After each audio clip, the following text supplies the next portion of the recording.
Welcome back or to the Grey Couch, where we see that marriage and life really is not black or white, not binary, but many shades of grey, and we get to explore these shades together for improved self and subsequently an improved marriage. I'm Stanley. And I'm Otito. So what I'm talking about is the skill that I just became aware of. The psychologists in our house who are probably aware of this, but allow me my moment in the sun. I learned, and it was an aha moment for me, and it's this question of emotional labor or emotional labor awareness and or IQ. So Stanley wants to talk about emotional labor.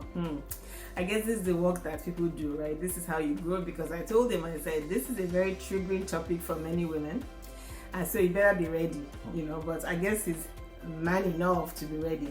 However, this idea is what I want to put forth, right? To say that there's a saying that Igbo people have, right? I'm Igbo from Nigeria, and we say when a person wakes up is their morning. However, long before us, right, I think Blaise Pascal, a French philosopher, said this thing, that we are more generally persuaded by the reasons that we discover ourselves than by those given to us by others, right? And so I'm rejoicing with Stanley on his discovering of this thing this week, right? I'm rejoicing with him in the sense that I'm very glad for your aha moment, right? Welcome to the club of understanding in that sense. But when he was talking about emotional labor, I was like, okay, maybe that's what Miss Rochelle said, or whatever, the person who coined the thing, but that is not the context in which people use it in relationships, right? Emotional labor in relationship is this idea of invisible labor, invisible work. So go ahead. So I'm still excited. I didn't know anything about this until now. However, the invisible labor I was talking about that goes into running a home or a family, which most of the ladies and some gentlemen out there, I'm not going to throw us under the bus completely, are aware of planning meals, prepping for doctor visits, shopping, laundry, budgeting, PTAs, you name it, all those go into the invisible, essentially the thankless jobs, or the other you don't get thanked for because nobody sees your effort, emotionally. So keeping that in mind, there is a story, okay? And this happened not so recently, but Otito and the kids had gone to Nigeria for vacation, and Stanley was home alone. What could go wrong, right? and while they were away working, feeding the fish, it just occurred to my head, Otito had really been talking about just trying to make some house changes around the house, some redos, some small rooms. I'm like, okay, as a surprise to her, let me go ahead and jump in and take care of at least one assignment or one task that I wasn't looking forward to, and that was changing blinds and what have you. So, changed the blinds, and I couldn't wait for her to get back here.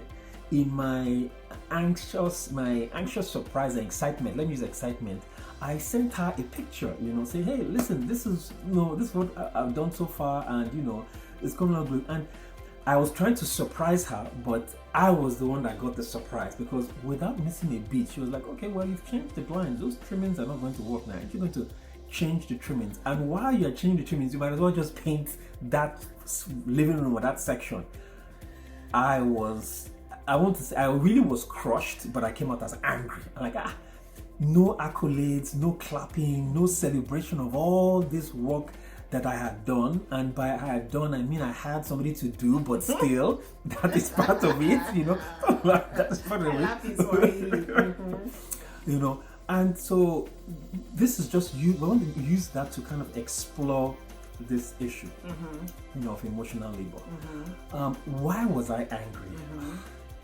Now, then I couldn't tell you, but now after coming my emotion, I just realized that I was angry because I expected, like I said, accolades for all the sacrifice I had done, not keeping in mind all the other effort and things that she had done in the time past that never got any accolades. I was just thinking about myself, and that is how I landed in this hot soup. And so, continue the story. I pushed back, in my anger. I pushed back. I'm like, no, I'm just going to wait for you guys to come back, and we'll make it a family affair. Me and the boys can start painting the house and things like that, To which she replied, which one of your sons, the one that has asthma or the one that does not? And so again, deflated. The one that does not cannot find his left from his right, but okay, we will not put him under the bus. Mm-hmm. So with that in mind, I just tampered down and listen, this is not an episode that I don't want the child to come back and have asthma attack because of painting. And if I'm going to call the guy back to paint myself. So what I'm trying to say is, slowly but surely, I agreed with a lot of struggling, a lot of resistance. I was like, okay, well, which paint am I going to use? I don't know which paint you use to paint the house. And just giving all kinds of different excuses, and I will let her tell her side of the story up until this point and pick up after her. I'm still laughing because let me tell you, we are only here for how many minutes? But this is a conversation that has been going on since yesterday, literally, right? So we're in a 24-hour marathon of this conversation. You're only getting the tidbits, and that's because we're saying the couch is where we're going to come and really talk about the vagaries of marriage, right? Because when I didn't, so first of all, I was not around, right? So this was conversation we were having on the phone, so I guess I didn't know the magnitude of how upset he was. But I was telling him yesterday, I said, look, if this thing had happened again today, I would not change a single thing of my response, right? And I think he was shocked. I will not change a single thing of my response because the trim, right, when we had talked about it, or the blinds, we had said we would use white, right? So hear me out. So I said we would use white because the trim was white already. But then I go away. I don't know why Stanley changed his mind to brown. I cannot say. I was not I was not privy to that. Like you said, it was a surprise. So now you send me a picture. The drapes are, not the drapes, the blinds, right? The plantation shutter blinds are brown, like deep brown, and the trim is white. So you're seeing this, brown and white. And he said, okay, he wanted to leave it open for space because I had like drapes there before. He said he wanted to leave it open for space, just for airiness. I'm like, okay, sure, but you want the trim to match the drapes now. That's why it's a curtain, or that's why it's a window blind, because there's nothing else in the house that is that dual combination. So anyway, that was done. So then I'm like, even the paint, right? When you now said, oh, you're going to paint, it's still me you called back in Nigeria, right? Over the phone to say what paint, what color. And I said, if you go to Sherwin-Williams, you're going to know, yeah, it's 1,000,001 colors, but you should be able to get something done from Sherwin-Williams. Yeah. Because the story is not telling is that when the house was painted the first time, he had no clue as to how this house got painted, right? So yeah. So when I said, first of all, I'm in Nigeria, I cannot help you. The most I can do is, find some colors online, like in our color scheme. But traditionally, you're going to go there, get a sample paint, and then come paint a little bit of the wall, or put something called, a sample card on the wall, so you can look at it and see, is this something I like over time? Again, there are methods to this stuff. Anyway, we came up with a color that we really liked, and it's beautiful, right, in that sense. So then we're having this conversation, and I said, so he was asking me, like, why would this thing not have been an issue for me, right, in that sense? And I said, like, the first time that the house got painted, right, I was not thinking about you. And I know that sounds really crazy, but what I mean by this is, I'm painting a house that I will live in. I'm not looking at it to say I'm painting it so Stanley has to come and tell me kudos or well done or whatever, right? And that's what I said, that there are certain activities or things that I'm doing it because I'm going to be a beneficiary. I'm not doing it because, oh, the other party has to. Essentially, I'm not externally focused, right, on the thing that I'm doing in order to get some kind of accolades or things like that, right? I guess people are wired differently. I'm doing it because I'm going to live in this house. Living in a nice, clean, at least nice looking house is important to me. Now you are enjoying that because of somebody else's importance, or how do I put, because it's important to somebody else and they made it happen. There are people that you go to their house, they don't care about these things, and it shows, right? They don't care at all.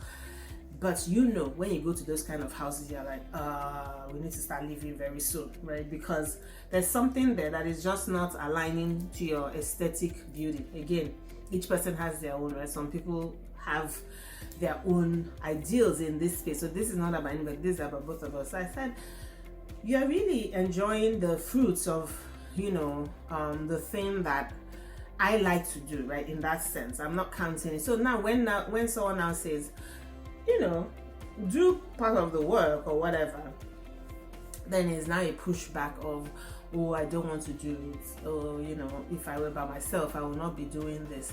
Okay, that's fine, but then why are you not by yourself, right? That's kind of the other question to ask there. It's like, essentially, I said to him, it's literally having your cake, eating your cake and having it, right? In that sense. But I don't think people kind of look at it that way, simply because of the unconscious expectation that the woman should be doing that thing.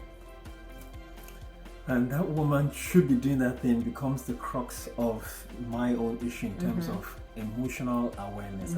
And how is this an advantage to you? You might ask that. For the guy, from the guy's perspective, if you are thinking of all the effort and things that they have done that you don't have to do, you'd be a little hesitant to lose your temper or get angry. And at least that's what I learned from this episode, looking back at it, as in it was really I don't use the word ingratitude. Ego driven. Well, objection, my lord. Okay. Objection, my lord. Sorry. Ego was there, pride was there, and being frank, it was a question of look at all the stuff I'm doing. You are so lucky to have me, golden child, doing all these things for you. How many of my peers are doing that? And I guess that comparison trap also comes into it. Yeah, because I'm not married to your peers, I'm married to you, honey. Lady, finish with the people. We're laughing here though, but then my message or my point that I'm trying to get across from what I learned is, how can you now develop this emotional awareness IQ, this muscle, because it will raise the level of your communication and connection to the next level. And talking about communication this one, that is what keeps the relationship or the marriage going, whereby you disagree but you're able to come back and reconnect and keep moving, and each person keeps improving on the other person. One of the things that people say is, say thank you to your spouse, right? Make sure you thank your spouse for those acts, right? And I feel like if people really practice that, you'll probably be ashamed, because you now realize, oh my goodness, look at all the things I have to say thank you for, right? And that comes from that taking someone for granted, which is the biggest tick that I have in this world, if anything, in that sense. But I'm saying, if one were to really practice it, you recognize that there's so many things the person is doing that you're not even aware of, right? Because they don't mention it, they don't do anything. Like I said about the house, like I'm taking care of it because I value living in an aesthetically pleasing environment, right? So you are also, that's reflecting on you, because when people come into this house, they don't say, oh, Otito, I know you did this, so this house is beautiful, collect your thanks. They will turn to you as the supposed head of the house and say, oh, Stanley, your house is wonderful, beautiful, and you sit there basking in and not thinking, oh, okay, how did this house get this beautiful? I don't even have any clue, right? In that sense. So that brings me to my first point for how I am trying to develop this muscle. I say muscle. This muscle, and that is reverse roles and assignments in the house. And by reversing roles and assignments in the house, I'm talking about taking up those tasks that the other person have fallen into the hands of the other person to do, and just pick it up and see what it entails to do. It will be a real eye opener, and also making you walk a mile in the other person's shoe, as they say, preferably. Something else that I do is, and she mentioned it early on, and that's that ego. Let go of the pride. I don't want to let pride keep me from learning. And so I'm like, okay, and what does that say? That pride goes before a fall, right? And so and that fall could be that this person falls away. I mean, that's an extreme. But I'm saying little breakdowns in the flow of communication, where that pride, oh, this person should have done this. So those are two muscles that I am trying to work to improve this emotional labor awareness and improve our communication. So I'm going to ask Otito, for the ladies, from those ladies that have been carrying the load, what are tasks that you are doing to work alongside me? Let me hear. I guess, when the person takes it, just leave it for them. And I will just leave it. Don't even try to say, oh, why are you doing it? It's just, make sure it gets done. Like, just, encourage them a little bit to keep doing it and getting it done. Okay, but I kid. I think one of the things, right, in order to get this to move is to not harbor resentment, right?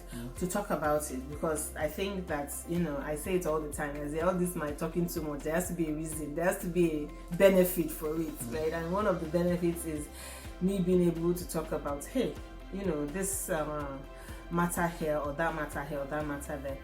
And then I think, on the other hand, acceptance too, that okay, some things are just unique to your relationship. There will be perennial problems. You may not be able to necessarily solve it, right? I think this is a paradigm for people to understand that it might not be everything you'll be able to ever solve in one lifetime, and so you just learn to let it go.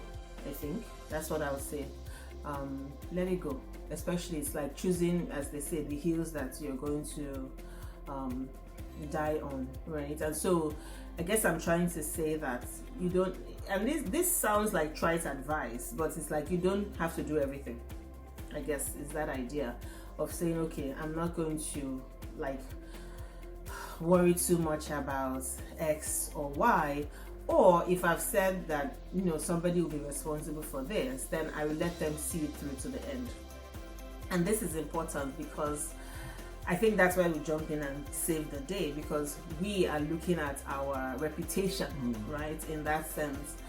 And this is where I'm going to say that I really don't have a problem with my reputation being ruined, like in that sense. I mean, when I say ruined, like of just that external thing of what will people think. I've really learned to quell that thing, because it's just something that you can't really move forward, if you keep thinking about what will people think, because then you'll be pretending that everything is okay when everything is not okay, and I don't want to live a life of pretense, right? As an example, when I say this thing about letting go, right? So medical visits and all that now, Stan's responsibility in that sense, because the children are on his insurance, right? So it's like, they cannot be on your insurance, and when I go there, they'll be asking me for insurance, I'll be asking questions. So we kind of settled into that, and so the medical forms have to be collected and all that. So he's the one that liaises with them. In fact, sometimes I'm sure they wonder, does this man have a wife? Because I don't necessarily go. They will call me if they need something. But you see, that's kind of letting go. So this past week, some form needed to be submitted, and they kept messaging me, the forms are not yet submitted. Whenever they message me, I will just forward the message. They message me, I will just forward the message. And I know at the back of my, I keep thinking, hey, these people are going to think I'm a very responsible woman. But I was like, I'm ready to take on this vilification, right?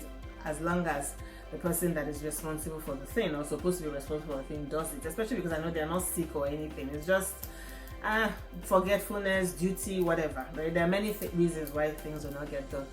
And with the forms were sent in the night before, literally, this is a form we've been talking for 2 months. So after they sent it in, I'm like, oh, okay. Like, you know what I did? The next day I went to the lady, I said, I know you have been messaging me about these forms forever. However, we're working on a family dynamic, and my husband said he would take care of it, and I wanted him to take care of it. I wanted to leave it for him and not be trying to jump in. The lady burst out laughing. She was like, oh, she understands, as long as the forms are in. I said no, because I wanted to come and apologize to you, because I'm not ignorant of that. Do you understand? But on the one hand, I'm just thinking, the person that said they would do this thing needs to do it. Now, some other women will say, no, I don't want, my reputation to be ruined, so I'm going to come and do it. But I'm saying that part of my, how I'm coping is that idea of something is going to give somewhere, and I'm okay with something given as long as it's not a life or death situation. I don't have any response to that one.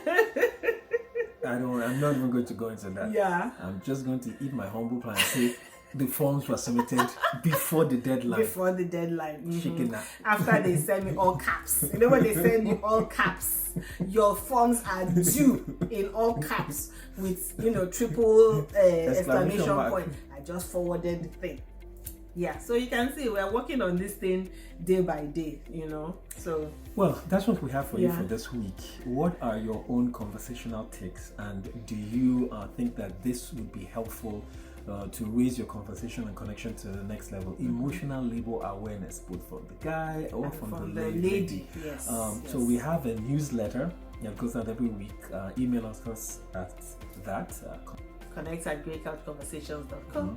And we have a webinar coming up on neurodivergence, and we keep saying that perhaps there's some type of neurodivergence that is causing different wiring, different brain wiring. This divergence, as dissonance. We would love it if you could join us for it. And as always, if this has blessed you, share it with one person.